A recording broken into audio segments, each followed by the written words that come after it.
ミルトンチャンネルです。今日は FRP キャンピングシェルをもっと簡単に作るために施工実験を行いました。その作ったサンプルがこちらとこちら。今回は視聴者さんにコメント欄で教えていただいた方法で施工し直したら簡単綺麗に仕上がってめっちゃテンション上がりました。今回は素人の私にはとても難しい FRP への理解を深めるためにも大きめのサンプルで FRP の施工実験を行います。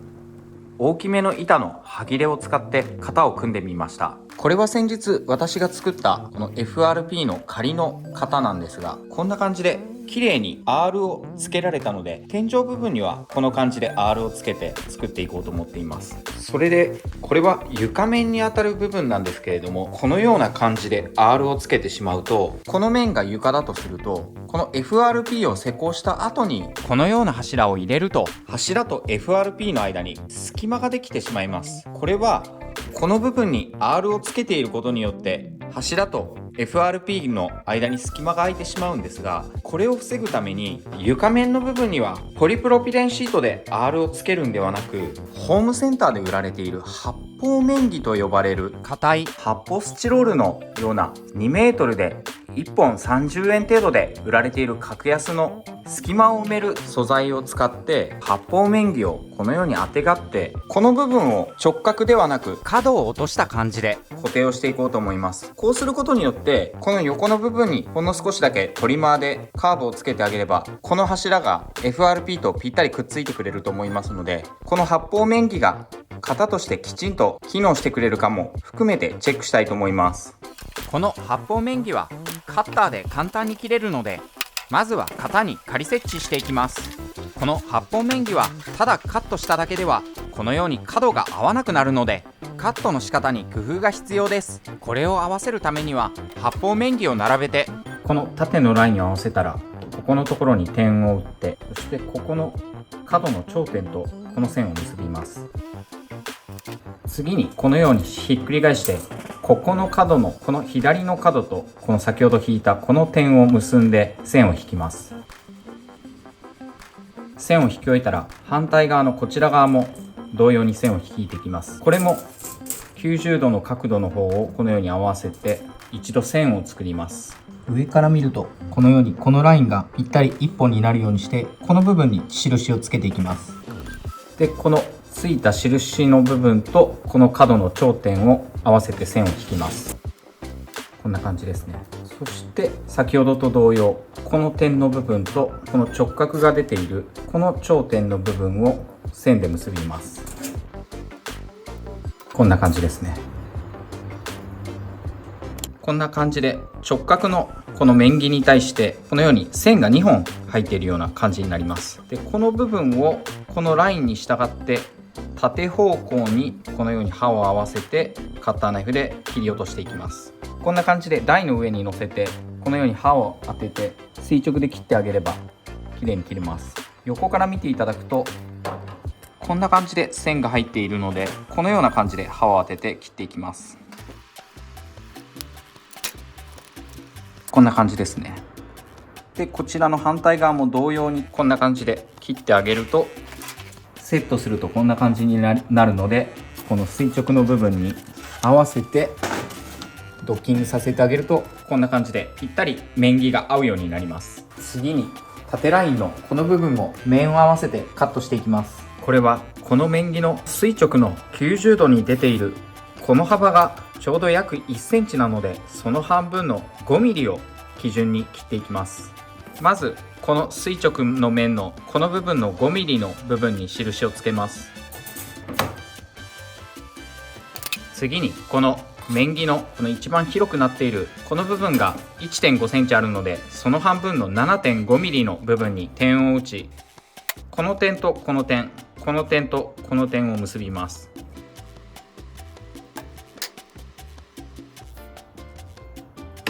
次にこの直角の出ているこの2辺の部分にも5ミリの点を打ってラインを引いていきます。でこの部分とこの部分が完全になくなってしまい、この部分は生きるんですが、この部分と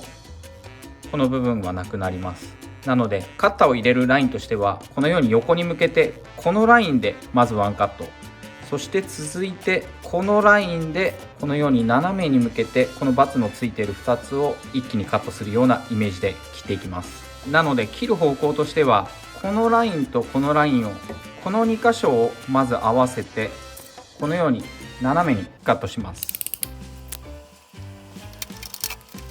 でこちらの片側がカットできたので、続いてはこのラインとこのラインを合わせて、このように少し斜めにセッティングをして、こんな感じで切っていきます。このように発泡面木は発泡スチロールの硬い板のような素材なので、結構簡単に切れてくれます。こんな感じで切れました。でこれを合わせると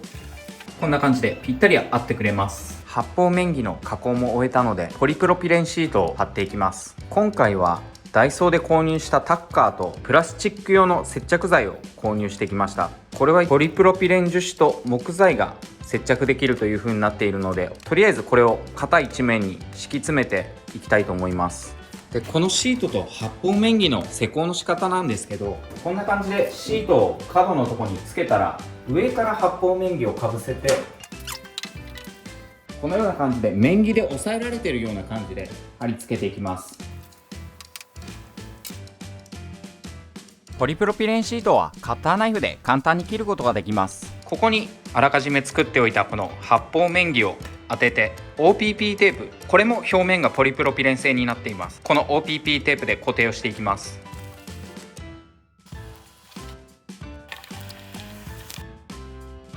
面木をすべて固定を終えました。それでこのように小さい OPP テープをたくさん貼ったところ、この角が若干丸みを帯びてくれました。これは FRP を塗った際に角が丸くなってくれるので、いい感じに施工できると思います。ポリプロピレンシート同士の隙間もすべて OPP テープで埋めました。近くに近寄ってみると、触った感じはつるっとした感じなので、これが FRP を施工した時にどのぐらいつるっとした状態で出来上がるか結構楽しみです。 FRP 樹脂を作る前にあらかじめガラスマットを引いておきます。でこの FRP 樹脂を塗る順番なんですけど、まずノンパラで2つ2プライまで仮の枠に塗ってみて、最後の1つにパラフィンワックス入りの樹脂を眼心させて完全硬化させようと思っています。でこの FRP のこの小分け容器への注ぎ方なんですけども、私前回この口をこちらに向かって注いでいたんですけども、このやり方だとダダ漏れしてこの辺がもうベッタベタになってました。ですごい優しい視聴者さんがDM で教えていただいて、この口の向きは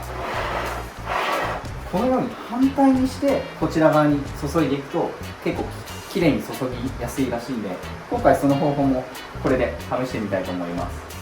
で前回私硬化剤の入れ方を間違っていて、このノンパラの樹脂を1層目に施工した時に FRP 硬化剤を入れてなかったんですが、これノンパラの樹脂にも FRP の硬化剤を入れなければいけないようで、複数の視聴者さんに教えていただきました。ありがとうございます。それで今回はこのノンパラの樹脂に FRP の硬化剤を入れたいと思うので、今現在の気温が午前9時7分の段階で32度、午前中でもかなり暑い状況なので、今回の FRP の硬化剤の量は 0.5% がちょうどいいかなと思います。なのでまずはノンパラの樹脂をこの容器に移して硬化剤を入れてよく攪拌してから FRP を眼心させていきたいと思います。でこの硬化剤を取り分ける方法なんですけれども、これも視聴者さんに教えていただいて 20mm のスポイトがいいっていうことだったんで、これを Amazon で購入してみました。このスポイトを使えばバッチリ目盛りを測りながら硬化剤を入れることができます。実は前回の動画で FRP の貼り付けにあたって視聴者さんから安全面でご指摘いただいて、今回新しく安全装備を購入しました。 3M の防毒マスクと薄手のゴム手袋。これは有機溶剤系の作業をする場合には中毒症状が起こる可能性があるので必ずつけるべき装備だそうです。防毒マスクはこんな感じで専用の有機ガス吸収管を取り付けて使用することになります。実際の装着はこんな感じ。取り付けバンドを頭の後ろに回したら、このフックを引っ掛けると簡単に脱着できます。一応こんな感じで固定できます。多少息苦しいかなっていう感じはありますけど、では防毒マスクとメガネをつけて塗っていきます。やっぱりちょっと息がしづらいです。塗料管の注ぎ口を上にして樹脂を注ぎます。確かに一滴もこぼれてない。すごい。ここに一滴こぼしちゃいましたが、ほぼ樹脂をこぼすことなく計量入れられました。めちゃくちゃ入れやすいです。教えていただいて本当にありがとうございます。で、この部分に硬化剤を 6ml 入れます。硬化剤を入れたので素早くかき混ぜて約4分ほどかき混ぜるといいそうです。この防毒マスクすごいいいですね。樹脂の匂いがほとんどしません。もう全くしないに近いぐらいの匂いのしなさ加減です。かなりこのガスマスクの部分でこの溶剤の部分を吸い取ってくれてるんだと思います。よくかき混ぜ終えたので塗っていきます。1度目の眼芯が終わったのでラップをしていきます。数プライ目を貼っていきます。すごい手についちゃいますね。ちょっとこんな感じで手袋について何ともできないんで手袋買います。はい、ちょっと樹脂が足りなくなったので2キロほど足しました。10ml 入れます。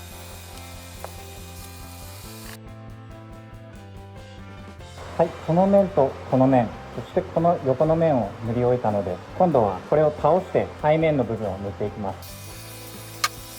ちょっと多く作りすぎてゲル化しちゃったんで、もうこれ塗れないんですけど、これこのまま放置しとくと発熱するそうなんで、水で冷やしておきます。樹脂を多く作りすぎたことと夏の暑い気温のせいで樹脂を無駄にしてしまいました。このように樹脂が固まってしまうとガラスマットに塗れなくなるので、次からは少量ずつ作って FRP を塗るようにします。樹脂を作り直しました。800g ぐらい入ってます。硬化剤も少し少なめにして 3g にしました。ちょっと固まるのがあまりにも早いんで、この空間がすごい熱すぎて固まるのが早いんですけど、ちょっと想定以上に早かったんで早めに塗っていきます。ちょっとこの辺り塗り足りてないんで、あと 400g 樹脂を作りました。気温が高すぎてめちゃくちゃ早く固まってしまいますね。じゃあ時間との戦いなのでさっさと塗っていきます。この辺り脱泡ローラーをかけていきます。今ちょっとガレージの中の気温を見てみると35度まで上がってますね。時刻が11時34分で、今日朝5時ぐらいから作業してたんですけど、こんなに暑くなると思ってなかったんでちょっと想定外でした。硬化剤の量を結構少なめに入れてはいたんですけど、それでもやっぱり気温で全然固まり速度が変わりますね。難しいですね、FRP はやっぱり。2プライ2回ガラスマットを貼り終えましたので、これで放置して後ほどまたチェックします。ノンパラの FRP を塗ってから丸2日程度経ちました。効果が終わっています。次に3プライ目、完全硬化をさせるためにパラフィンワックスを入れて、この部分をツルツルな状態のものに作り変えたいと思います。ノンパラの FRP でもこのようにカチカチに固まってはいるんですが、ちょっと表面がベタついたような感じになっています。今回は一気に全てを塗っていきたいと思います。ガレージの中の気温は気温25度、入れる硬化剤の量は 0.5% の 10g 硬化剤を入れてみようと思います。ノンパラ樹脂 2000g に対しパラフィンワックスは 5% の 100g 入れました。樹脂を塗っている間に固まってしまうのが怖いので、壁の上の方から塗り始めてなるべく早めに塗っていきます。ローラーは使い捨てなのでダイソーのものを使用しています。このローラーの柄の部分はアセトンで洗浄します。次に脱泡ローラーで泡を抜いていきます。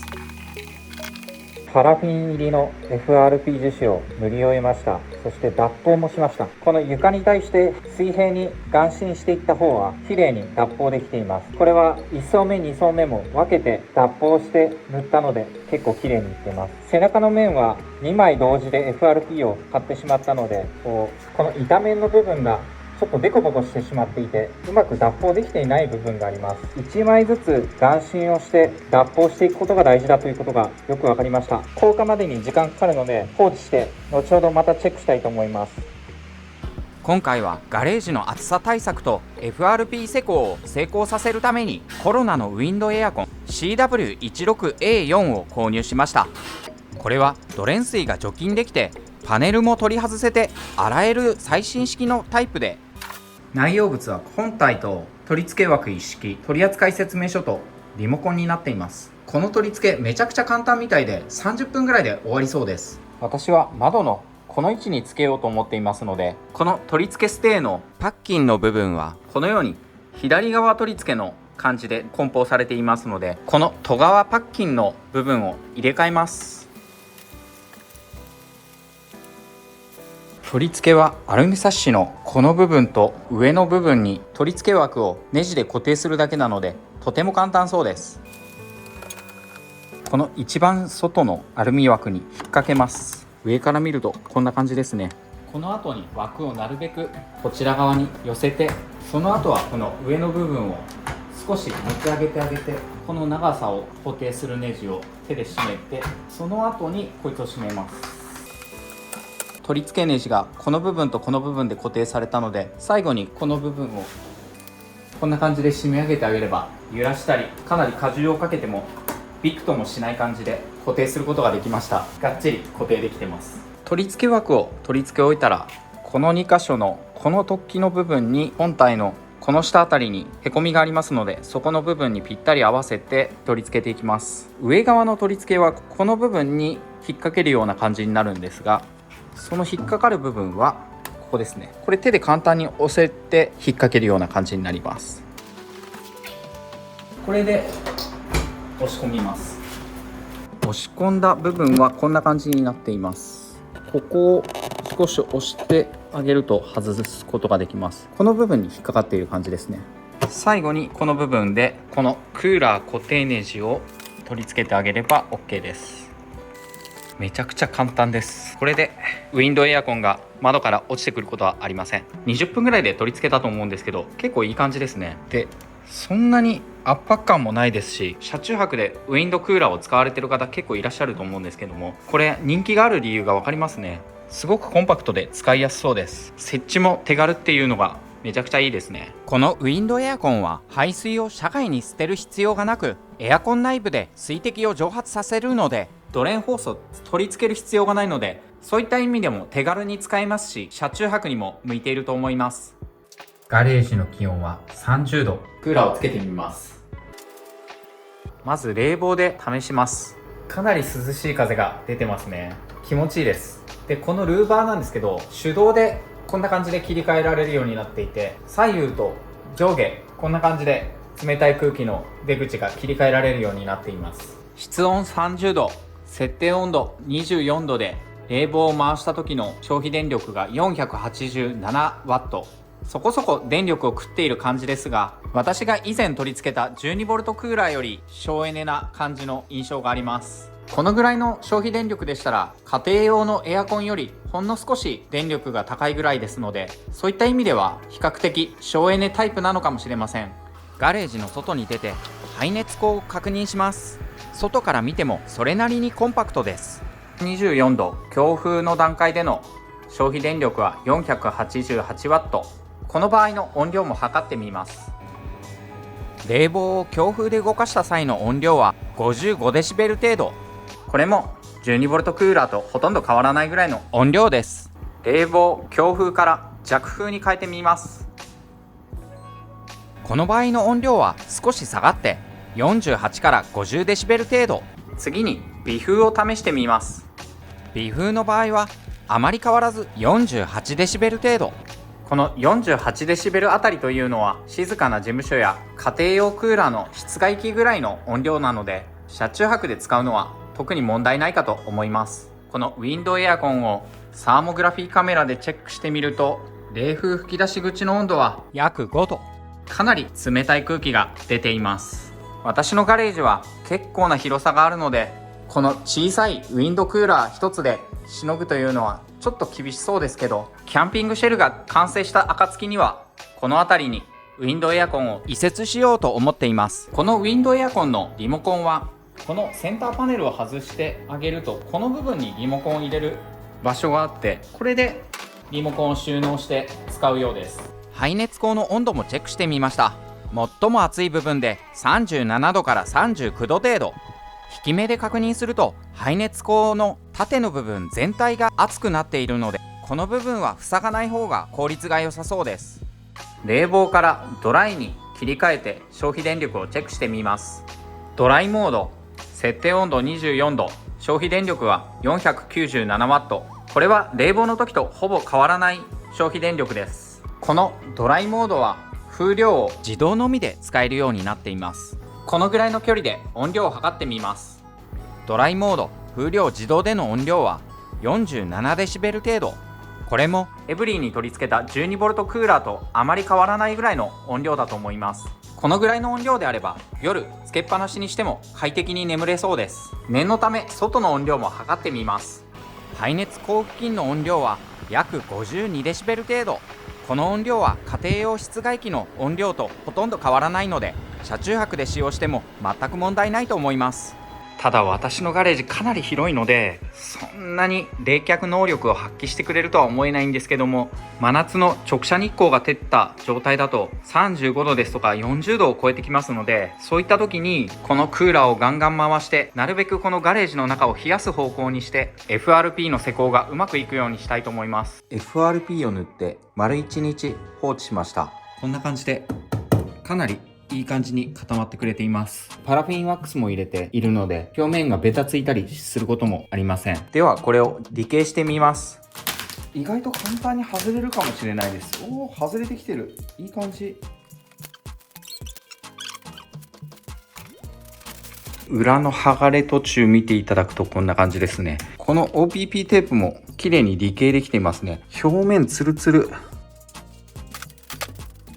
表面はツルツルではあるんですけども、よく見ていただくとちょっと凹凸があったりして、この凹凸はポリプロピレンシートを接着剤で貼り付けた時についた凹凸がそのまま転写されているような感じですね。この角度だとよくわかると思うんですが、凹凸がやはり若干ついています。理系自体は綺麗にできていて、表面を触った感じでもツルツルな感じになっています。この凹凸の部分にはおそらくパテですとかそういったものを少し持って、そのパテを削っていく作業になるかなと思います。で、この OPP テープと発泡面儀もこんな感じで FRP と固着することもなく、簡単にもう素手でこんな感じで剥がれてくれますので、そういった意味でも楽な施工法ですね。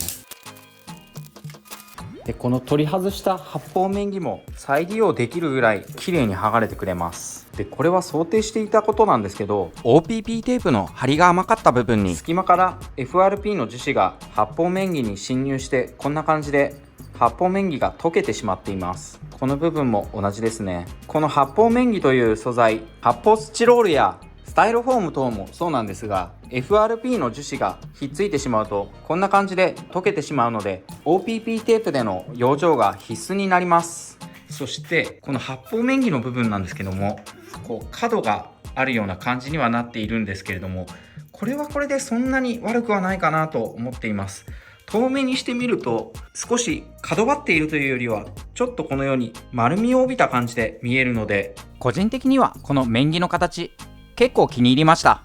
で、実はこの発泡面儀、これの丸いタイプが売っているようなので、ちょっとそれも導入するか今検討しています。後ろに置いて配置してみるとこんな感じ。通常キャンピングカーで FRP 施工される場合は2プライから3プライが主流のようで、今回私は3プライ3回積層しましたので、かなり頑丈な作りにはなっています。なんですけれども、軽トラからはみ出た部分のこの部分がこのようにたわんでいるような状態になっていますので、 FRP のシェルが完成した際はこの部分も何かしらの補強する必要がありそうです。で、実は前回の動画で視聴者さんに外枠の型を使った施工をホームセンターで手に入る材料で試せるアイデアを教えてもらったので、その方法を実際に試してみたいと思います。その視聴者さんから教えてもらったアイデアがもしうまくいくとすると、このちょっと波打ったこのポリプロピレンシートを貼らなくてよくなる上に、後でパテ等を埋めなくてもいいような状況で FRP 施工できそうなので試してみます。その方法は、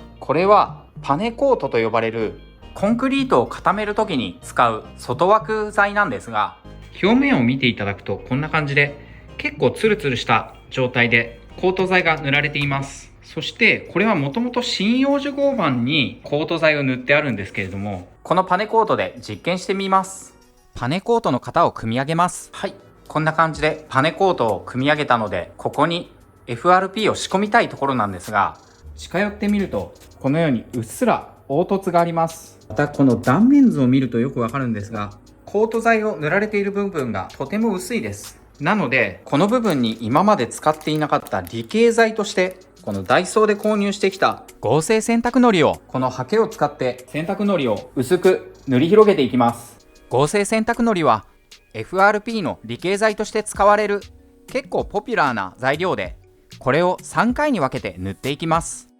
理型剤を塗り終えたので放置して乾かします。この洗濯のりは1時間程度で乾きます。1回目の理型剤を塗り終えてカリカリに乾いたので2回目を塗っていきます。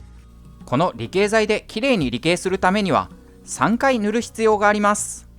はい、理型剤の塗布を2回目終えました。結構厚く塗れてきた感じはあります。扇風機で乾かします。それでこの FRP を施工したこの表面の凹凸なんですけれども、これはこのポリプロピレンシートを板に貼るときにこのように線状に適当に接着剤で塗っていたために、こんな感じの凹凸が生まれて、それがそのままこの FRP の凹凸に転写された状態になっています。この状態だとこの凹凸の部分にパテを埋めてそれを削っていくという作業が出てきてしまうので、それは効率的ではありません。なのでこういった線状に接着剤を乗せる方法ではなく、たくさんの接着剤を面として乗せて、このようなゴムヘラできれいに伸ばして、新しくポリプロピレンシートをこのように貼れば、そのままきれいな状態の型に仕上がるかもしれないので、接着剤をまんべんなくハケで伸ばしてポリプロピレンシートを施工してみようと思います。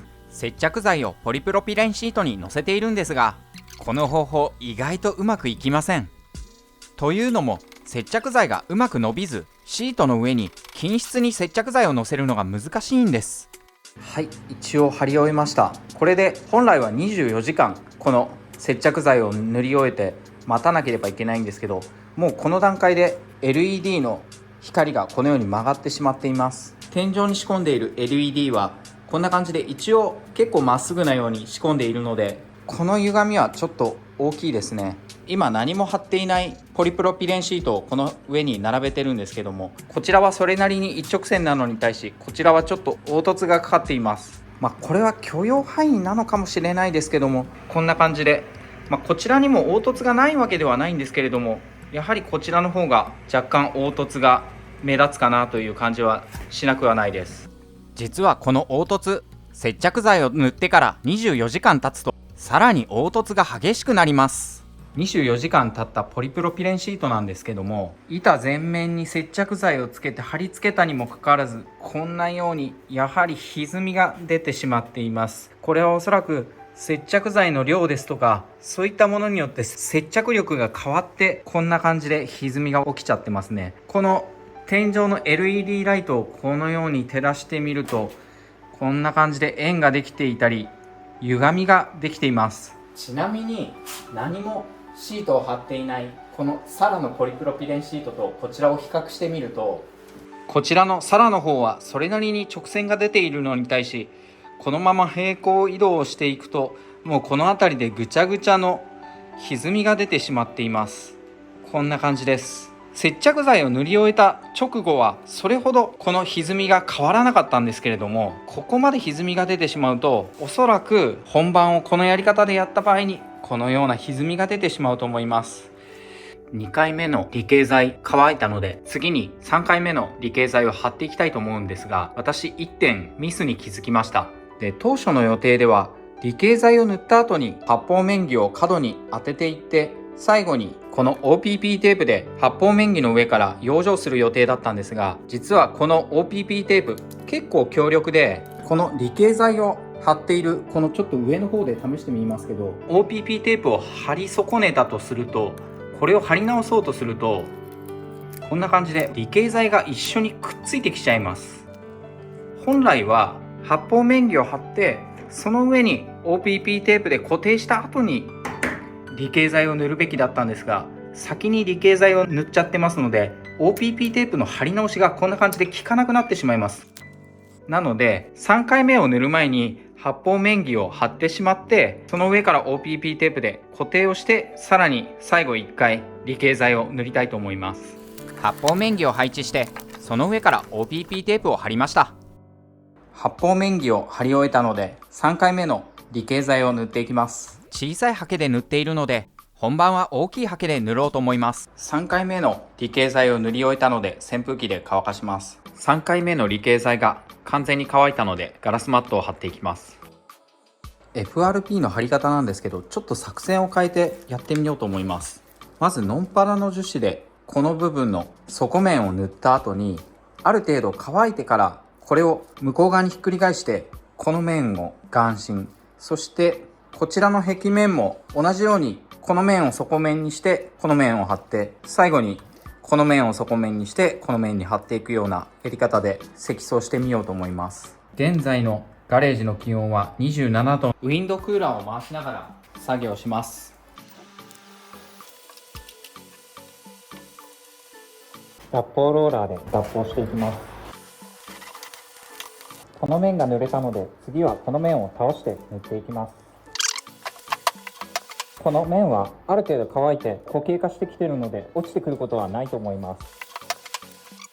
同じように FRP を塗っていきます。脱泡も丁寧に行いました。こう終えた脱泡ローラーはその都度アセトンで洗っておきます。この面とこの面を塗り終えたので、こちらの2つも塗っていきます。FRP を塗って脱泡ローラーで脱泡を終えたら、最後の面にひっくり返して FRP を眼芯させていきます。力を入れずに FRP を軽く置いてくるような感覚で FRP を塗っていきました。脱泡ローラーも同様で、力を抜いて軽く泡を押し出すようにやると、泡が移動して消えてくれました。この脱泡ローラーを洗う容器なんですけども、アセトンは数時間で揮発してなくなってしまいます。これを防ぐために、こうやって洗い終わったら、これキムチを食べた後の容器なんですけど、蓋をして密閉しとけば、そのまま数時間は揮発を防げます。こんな感じで小分けにして脱泡ローラーを洗っています。では塗り終えたので元に戻して乾くのを待ちます。で、今1箇所やらかしてしまったことに気づきました。この部分なんですけど、完全に乾ききる前にこの部分に力を加えてしまったんで、こんな感じでいびつになっちゃいました。やはり一面一面完全に乾いてから倒して貼ってっていうのを繰り返した方がおそらくいいと思います。今回取り付けたクーラーなんですけど、取り付けてやっぱり本当に良かったです。ここから直で風が当たるところに FRP を置いているので、降下の時間が早すぎるのを適正な時間に戻すことができます。室温が35度とかになっちゃうと手がつけられないぐらい降下が早まっちゃったんで、こんな感じでガレージに日が当たって直射日光に近い感じなんですけど、このウィンドクーラーのおかげでなんとか室温を平常に保っています。はい、24時間以上経過して FRP の表面がカチカチに固まってくれました。ノンパラの施工なのでほんの少しベタついていますが、カチカチに固まってくれました。で、よーく見るとこの端っこのところあたりなんかは脱泡が甘くて、このように穴が開いている感じはあるんですが、 FRP の効果自体はうまくいきました。本当はこのパネコートに2プライ貼りたかったんですけども、もう樹脂がほとんどなくなってしまって、この部分に追加で FRP を貼ることができませんでした。じゃあ型から外していきます。あ、いい感じですね。離型剤が効いてこの部分簡単に剥がれてくれました。一応離型剤がどんなものかっていうのをもう一度お見せしておくと、こんな感じで、これはテープではなくて薄皮が貼られているような感じで、こんな感じのポリビニルアルコールの離型剤を3回塗ったことで簡単に破れるラップのような素材がこのパネコートと FRP の間に挟まっているような感じになっています。このため FRP が木に貼り付かずに簡単に枠から外せるような感じになっています。 FRP を型から外していきます。それほど力を入れなくても綺麗に剥がれてくれます。発泡面木を取って離型剤も剥がします。すごい綺麗。いい感じいい感じ。離形剤と発泡面儀を剥がし終えました。めちゃくちゃいい感じですね。こんな感じで横から見ていただくと分かるんですけども、つるっと向こうまでツルツルな状態が続いています。それにしてもめちゃくちゃ綺麗な面が出てます。こんな感じですね。角のところも綺麗ですね。これこんな感じで綺麗に角も出てくれています。この下のところもちょうど R がかかったような感じと言いましょうか、こんな感じの角になってくれています。かなりいい感じに作れたような気がしてます。で、このつるっとした面と今回実験で作ってみたポリプロピレンシートを使った施工だと、こんな感じでやはりボコボコと曲がっちゃってるので、もし施工するならこちらのパネコートを使った施工の方がこんな感じで綺麗にいきます。もうこの方法一択かもしれないですね。今回はこんな感じでたくさんの材料を買い揃えて、もうあとは本番塗るだけだったんですけれども、このポリプロピレンシートの案はパネコートに貼った FRP の方が完全に綺麗に簡単にできるので、パネコートに離型剤とこの発泡面儀を施工して FRP のキャンピングシェルを作っていこうと思います。今回は樹脂も切れてしまったので、樹脂が届くまで新しい施工ができないんですが、この樹脂自体も選択し直した方がもっといい感じにできる樹脂を見つけたので、それを購入して FRP の施工をしていこうと思います。で、一点問題になるのが、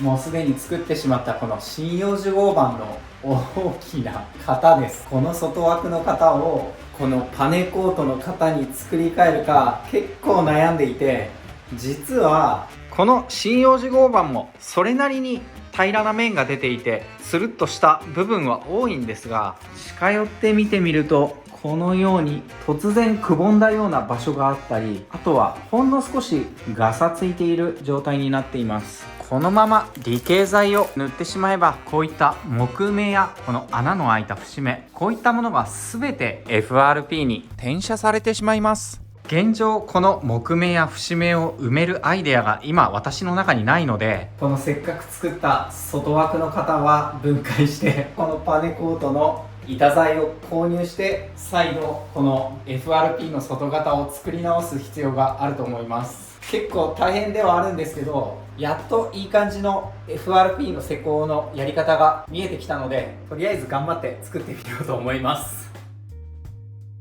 本日もご視聴ありがとうございました。今回は失敗の連続でキャンピングシェルの完成までには時間がかかりますが、なるべく簡単で見栄えの良いシェルに仕上げますので、チャンネル登録や高評価で応援いただけると嬉しいです。